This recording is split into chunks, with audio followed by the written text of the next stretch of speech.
그것이 듣고 싶다. 김성준의 시사전망대 3부 시작하겠습니다. 우리 사회의 떠들썩한 사건 사고를 낱낱이 분석하는 시간, 그것이 듣고 싶다. 화요일 이 시간에는요, 수정상훈, 수상한 두 분과 함께합니다. 이수정 경기대 범죄심리학과 교수, 배상훈 프로파일러 나오셨습니다. 어서 오십시오. 안녕하세요. 자, 그럼 오늘의 본격적인 사건 속으로 한번 들어가 보겠습니다. 안녕, 귀여운 내 친구야. 멀리 고동이 울리며 사랑한다, 편히 쉬어라 내 아들. 아들의 마지막 여행을 보냈지만 더 이상 상처를 입지 않는다. 내 천사가 안식하게 합시다. 많은 사람들에게 감사드립니다. 안녕, 내 작은 사랑아. 지난 13일이죠. 인천의 한 아파트 15층 옥상에서 집단 폭행을 당하다 추락해서 사망한 피해 학생의 어머니가 장례를 마치고 나서 SNS에 올린 글의 일부입니다. 과연 그날 옥상에서 무슨 일이 있었던 걸까요? 이 학생의 사망 원인을 두고 계속되는 폭행을 견디다 못해서 스스로 뛰어내린 건지, 아니면 폭행 과정에서 추락하게 된 건지 여러 가지 의혹들이 계속해서 제기되고 있습니다. 오늘 그것이 듣고 싶다 해서 두 분과 함께 자세한 얘기 나눠보겠습니다. 자, 먼저 이 사건이 국민적인 공분을 더욱 일으킨 이유가 뭐 작은 어떻게 보면 그 해프닝입니다마는 피해 셈이 숨진 학생의 패딩을 입고 가해 학생 한 명이 법정에 출석을 했어요. 이걸 보고서 이제 여론이 아주 들끓었는데, 경찰은 결국 문제의 패딩을 압수해서 유족에게 돌려주기로 했다고는 합니다마는, 이거는 도대체 범죄 심리학적으로 보면은 이건 뭡니까?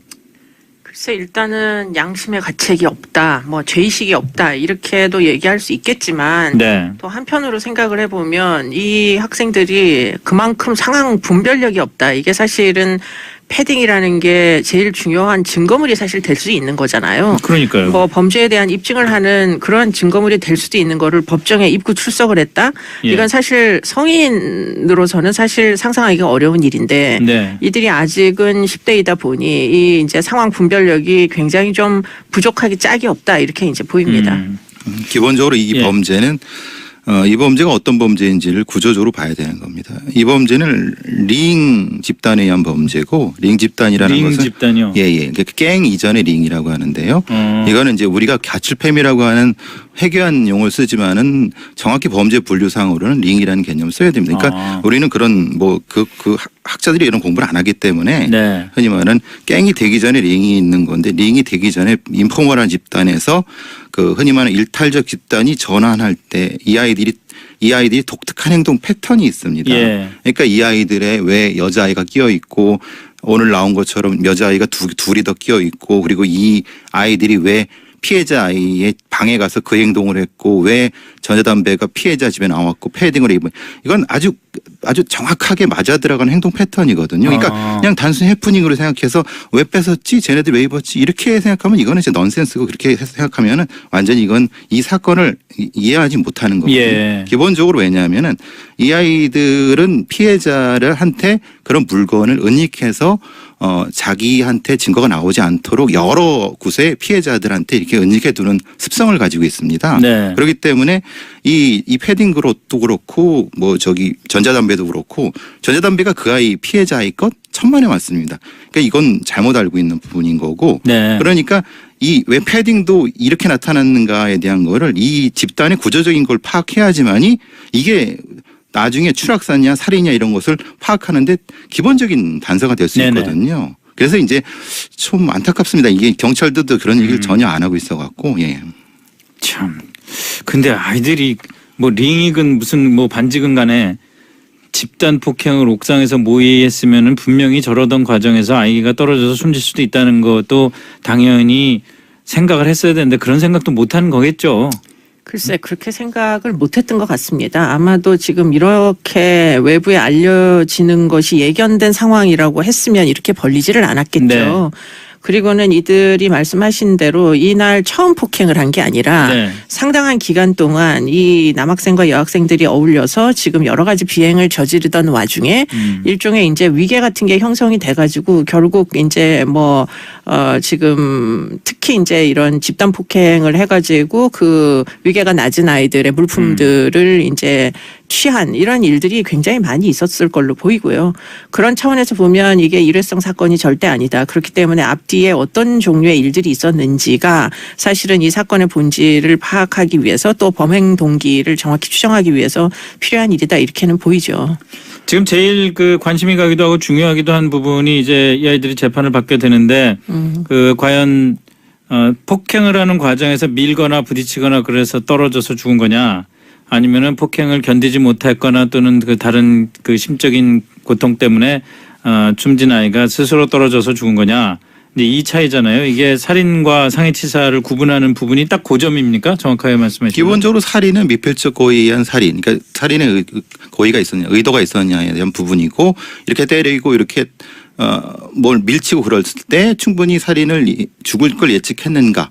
라는 것에 따라서 살인과 예. 흔히 말하는 치사의 구분이 있는데 이런 집단에 의한 거는 사실은 앞뒤 관계를 봐야 되는 것은 이 아이들이 왜 공원에서 또 두들겨 패고 모욕을 주고 나서 왜 그 장소로 왔을까에 대한 기본적인 걸 알아야 된다는 거죠. 네. 그때는 여자애들이 둘이 더 있었고 여긴 또 여자애들이 뺐는데 보통 이런 집단에서는 그런 여자아이들한테 이 아이를 때리게 하거나 아니면 이 피해자한테 어떤 특정한 행동을 하게 함으로써 모욕감을 주고 그럼으로써 이 가해자 집단이 자기의 어떤 그 존재감을 높이는 방식이거든요. 그러면은 이건 왜 그러냐면 이런 방식을 이해하는 것이 이 실제로 이제 살인이냐 아니냐의 판단에 고의성이 나올 수 있기 때문에 그렇습니다. 얘들은 충분히 이전에도 이런 행동을 했었고 그렇기 때문에 얘들은 충분히 인지하고 있었다라고 하면 살인죄가 될 수 있는데 만약에 그걸 못하고 그냥 우발적으로 옥상에 끌고 올라가서 두들겨 팼다.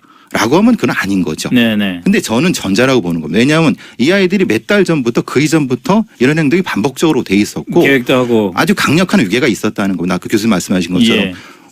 이 아이의 어머니 피해자의 어머니의 얘기대로 집에 갔더니 애가 완전히 쫄아갖고 있었고 무엇을 시켜줘도 애들이 먹지 않고 오히려 자기 상전한테 바치듯이 한 다음에 애들은 자고 있고 얘는 옆에서 쭈그리고 있나. 그러면 이 위계가 명확히 나타난다는 거예요. 네네. 이게 하루 사이에 벌어지는 게 아니거든요. 그렇기 때문에 이것은 살인과 상해치사를 구분하기 전에 예. 이 피해자와 가해자에 어떤 관계가 있는가를 찾아야 된다는 겁니다. 그러면 이건 자연스럽게 살인으로 고유할 수 있는 부분이 나올 수 있다는 겁니다. 근데 그럼에도 불구하고 지금 이게 이제 살인죄가 되려면 사실은 그 고의 부분을 좀 더 분명하게 입증을 할 수 있어야 되는데 그렇죠. 제가 느낄 때는 그런 이제 여러 가지 정황상의 특이점을 이해한다 손 치더라도 마지막 순간에 이제 결국은 떨어져서 사망을 하게 된 거잖아요. 그러니까요. 그 행위에 대한 고의성을 입증하기가 상당히 어려운 사건이다 이렇게 보이고요. 아마도 그것은 경찰에서도 그런 생각을 했기 때문에 자백하지 않는 이상. 그렇죠. 상해치사라는 죄명을 결국 선택을 한 게 아니냐 이렇게 이제 생각이 되는데 제가 느낄 때는 이거조차도 나중에 재판 과정에 가서는 상해죄 그러니까 이제 공동 상해로 지금 그 주장할 가능성이 굉장히 높아버립니다. 공동 상해. 예. 그러니까 그러니까 폭행 치사조차도 아니고. 그렇죠. 치사가 붙지 않는 걸 놓고 아마 다투게 될 것 같아요. 그러니까 그러니까 이 저 다툼의 그 폭이 살인이냐 상해치사냐가 아니라 상해치사냐 상해냐로 제가 느낄 때는 그쪽으로 넘어갈 이거군요. 가능성이 굉장히 높고요. 그러니까 아마도 주장하기를 때리기까지는 했다. 왜냐하면 이제 타박상 등이 다 발견이 돼가지고 처음에는 자살했다고 주장했었거든요. 네네. 그랬는데 그 부분은 지금 진술 번복을 했어요. 증거가 나와가지고. 예. 그런데 이 폭행 이상을 입증할 만한 무슨 CCTV나 이런 증명할 수 있는 증거가 없습니다. 지금. 그러다 보니까 결국 이 친구들의 이제 진술을 통해 가지고 이 살인의 고의를 입증한다는 건 현재로서는 거의 불가능해 보이고요. 그런데 그나마도 이게 이제 치사 부분이 결국에는 만약에 이들이 말을 맞추면은 우리는 때리기만 했는데 너무 비관하여 본인이 일정 시간 후에 뛰어내리더라. 이렇게 되면 또 얘기가 아주 복잡해지는 거거든요. 예. 그래서 이제 그런 부분에서 이들을 조사를 다 별개로 해서 뭐 이들 간에 이제 공감대가 형성되지 않도록 분리해서 조사를 하는 게 꼭 필요해 보인다 이런 생각이 듭니다. 그러니까 더군다나 어린 아이들이니까 분리해서 조사하는 과정에서 뭐 협박이나 회유는 물론 안 되겠지만 여러 가지 조사 기법을 통해서 이 아이들이 입을 맞추는 부분과 그렇지 않은 부분을 구분해낼 수 있는 그런 방법은 없을까요? 기본적으로 아까 말씀드린 것처럼 이 아이는 이 아이들 정확히 아이들이라고 하면 이 가해자들은 구조적인 특성을 가지고 있습니다. 분명히 뱀의 대가리처럼 우두머리가 있고요. 네. 실행자가 있고 거기에 방관자가 있습니다. 이건 명확합니다. 그러면 거기에 맞춰서 분리 신문을 해야 되는 겁니다. 근데 그것을 애초에 잘못했습니다. 경찰들은 이 아이들이 어떤 구조적인 특성을 가지고 있는지를 깡그리 무시한 채 그냥 보통의 불량 학생들 4명, 5명 이렇게 했다고 하는데 참 저도 경찰 이렇게 있었지만은 이런 식의 조사는 사실 무의미합니다. 왜냐하면 그냥 분리한다는 건 아무런 의미가 없습니다. 왜냐하면 기본적인 틀을 가지고 누구한테 먼저 약점을 파악해서 집중 공격을 해갖고 그의 심리적으로 무너뜨린 다음에 그 진술을 받아내는 이런 전략이 있어야 되는데 그 전략이 전혀 없었다는 것이 안타까운 거고 또 말씀드릴 것은 이 현장 검증을 하지 않는 것은 저는 참 불만인 거 왜냐하면 실제로 위에서 이 아이가 스스로 뛰어냈다고 하는데 옥상 15층 옥상에서 스스로 뛰어다니면서 구조가 된 데가 몇 대겠습니까? 이 아이의 키를 생각해 보면 뭘 놓고 뛰어다니거나 아니면 뭐가 있어야 되는 거예요. 그걸 안 한다는 것은 가해자를 위한 경찰입니까? 이거는 넌센스입니다. 이건 그러니까 있을 수 없는 현장 겁니다. 검증을 왜 안 할까요? 그러니까 얘기는 그렇죠. 아이들이 어리고 위험성이 있다 그러는데 그러면 옆에서 잡고 있으면 되죠. 아니 당연히 그렇죠. 그러니까 말하자면 이것이 살인이냐 아니면 살인이 아니냐에 따라서 판결될 수 있는 현장 상황이라는 게 굉장히 중요한데 지금 이 경찰들은 그것을 아예 살인을 깡그리 무시하고 때린 것과 이건 분리해갖고 애초부터 편견을 가지고 갔다는 겁니다. 만약에 이 피해자한테 피해자 변호사가 있어갖고 강력히 문제 제기했다면 이러겠습니까? 이거는 절대적으로 잘못하는 겁니다. 이건 뭐 아이들 중에 누구 또 힘 있는 집 아이 아니야? 그렇게는 안 보이는데요. 일단은 이제 피해자의 이제 부모님이 어머님이 이제 다문화 가정 이렇게 외국인 신분이고 그렇더라고요. 이러다 보니까 이제 아무래도 뭐 수사 과정 중에 뭐 좀 더 그 호소를 하지 못한 측면은 있어 보이는데 지금 근데 피해자 어머니가 호소해야지 제대로 수사를 하고 현장 검증을 한다는 게 말이 되나요? 현장 검증을 안 한 부분은 저도 그건 부적절하다 이렇게 보이는 것이 지금 이제 최소한 3명이 마지막 순간에 이제 집단 폭행을 할 때 현장 입회를 했었거든요. 그런데 이들을 만약에 다 따로 놓고 현장 검증을 3번을 하면 틀림없이 3명이 말이 완전히 일치할 수가 없어요. 그렇죠. 그러다 보니까 결국은 그렇게 해서 받아낸 진술들을 서로 크로스 체크를 하면 어느 부분에서 말이 일치하지 않는지 하는 걸 찾아내가지고 결국에는 빈틈을 찾기가 좋은데 그래서 결국은 어떻게 된 경위인지를 자백을 받기가 쉬운데 현장 검증을 안 하다 보니까 사실은 뭐 때렸다 떨어졌다 이런 식으로 진술이 쉽게 되는 거죠. 그러면 사실은 입증하기는 굉장히 어려워지는 거죠. 그러니까 이 교수님도 말씀하셨습니다만은 더군다나 이게 다문화 가정 아이라는 부분이 우리로서는 참 아픈 부분이에요. 지금 뭐 통계를 봐도 이 사건이 터진 인천의 다문화 가정 학생 60%가 학교에 안 다닌다는 거예요. 이만큼 우리 사회가 다문화 가정에 대해서 우리와 뭐 피가 다르다고 생각하는 인종이 다르다고 생각하는 사람들에 대해서 이렇게 배타적이고 결국은 이제 폭력까지 동원이 되는 건데 아니 지금 어떤 세상인데 지금 그런 정확히는 안 다니는 게 아니라 못 다니는 거죠. 그렇죠. 정확하게 밀려나는 거죠. 그러니까 초등학교 때부터 밀려나갖고 너는 얼굴색이 다르니까 뭐냐 아주 심한 얘기로는 아프리카 쪽에서 온 저런 이주민 아이 같은 경우는 뭐 흔히 말하는 표현이 좀 죄송합니다. 더럽다 이런 표현을 쓰면서 나가라고 한다고 하면 이런 식을 왜 그럼 교사들이나 학교 현장에서는 방관했느냐.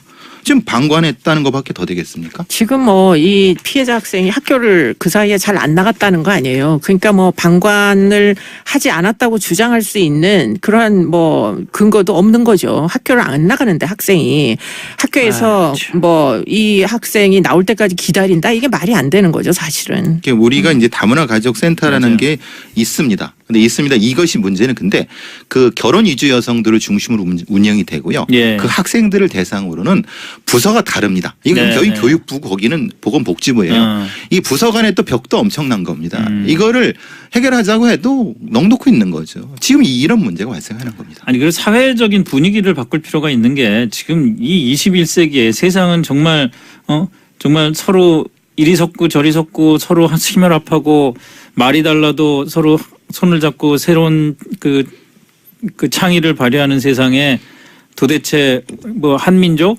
단일민족 그건 말이 안 되죠. 자, 또 아주 신경 쓰이는 이슈 하나로 빨리 넘어가겠습니다. 일부에서 곽포터가 현장의 소리 전해드리기도 했습니다만은 이른바 이수혁 폭행 사건. 전 이거 정말 모르겠어요. 이걸 어떻게 다뤄야 될지도 모르겠고. 아이고, 이 사건이 사실은 이것부터 얘기를 드리죠. 이수혁 폭행 사건 이러니까 무슨 이수혁에서 무슨 일이 난 것 같은데 그게 아니고 그 이수혁 주변에 있는 이제 술집에서 벌어진 일이니까 그 지하철 이수혁하고는 아무 상관이 없다는 걸 일단 말씀을 드리고요. 뭐 논란은 벌써 일주일째 지나고 있으니까 뭐 자세한 말씀은 안 드리겠지만 배상훈 교수님 일단 보시기에 당사자 조사는 아직 진행 중인데 이게 이렇게 남혐 여혐까지 가야 되는 문제인가요? 왜냐하면 이 사건은 크게 세 단계로 나눠집니다. 예. 첫 단계에서는 커플과 여성들 사이에 어떤 형태로든 말싸움이 있었던 한 단계. 그다음에 거기에 이제 남성들이 또 말싸움이 있는 상태에서 거기까지는 밀치는 상태가 돼서 큰 형태의 상처나 그런 건 없었습니다. 네. 거기까지는 그냥 보통 늘 있는 일입니다. 네네. 근데 이제 문제는 세 번째 단계에서 밀쳐갖고 크게 상처를 입어갖고 있었던 그 CCTV 바깥의 단계가 있는데 문제는 첫 번째와 두 번째 단계에서 쓰는 개념 자체가 뭐 방송으로 말씀드릴 수 없는 여러 가지 그 거친 형태의 역설이라든가 그 성기를 빗댄 것부터 시작해서 우리 인터넷을 보면 나오는 그 얘기들이 다 나오면서 서로가 서로를 자극했던 그러니까 한 3단계까지 바로 빠르게 올라가 갖고 그때까지 그러니까 거기까지는 누가 먼저 시작했는지 모르지만은 2단계까지는 사실 서로 잘못이 있는 겁니다. 왜냐하면 이 특별한 개념을 쓰게 되면 상대가 자극받는다는 걸 알면서도 썼고 상대도 마찬가지고 그러니까 그리고 그걸 또 서로가 또 술을 먹는 상태였고 그러니까 거기 상태는 서로 이제 공동폭행 공동상해로 서로 가해자이자 피해자인 겁니다. 그러니까 조사가 그렇게 빨리 될 이유는 없는 겁니다. 왜냐하면 내가 준비해서 나가겠다라고 하는 거기 때문에 가해자이자 피해자이기 때문에 그래서 지금 상태인 겁니다. 이 교수님 보시기에는 어떠세요?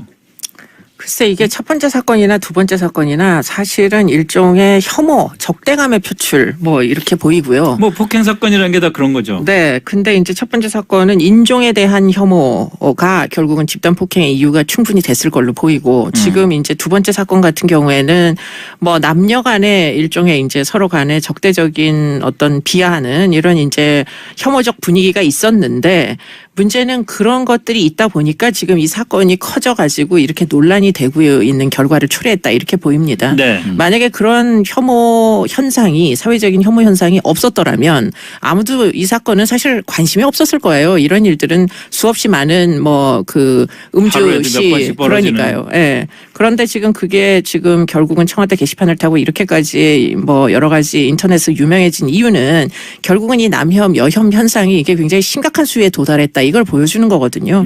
그렇기 때문에 사실은 대안이 이제는 필요한 시점이 된 거 아니냐. 예컨대 비하하는 욕설이라도 그냥 일반 욕설을 듣고는 이렇게 화가 안 나는데 성별을 토대로 한 욕설을 듣고는 도저히 참지 못하여 지금 뭐 심지어는 계단에서 밀어 떨어뜨릴 정도로 적대감이 형성될 정도로 이게 이제 성별을 기초로 한 혐오 현상이 아주 극도로 뭐 상승이 됐다 이런 거기 때문에 지금 사실은 그야말로 혐오 범죄 방지법이나 이런 것까지 지금 만들어야 될 정도로 이게 굉장히 문제가 되고 있는 거 아니냐 이런 생각을 사실은 갖게 되죠.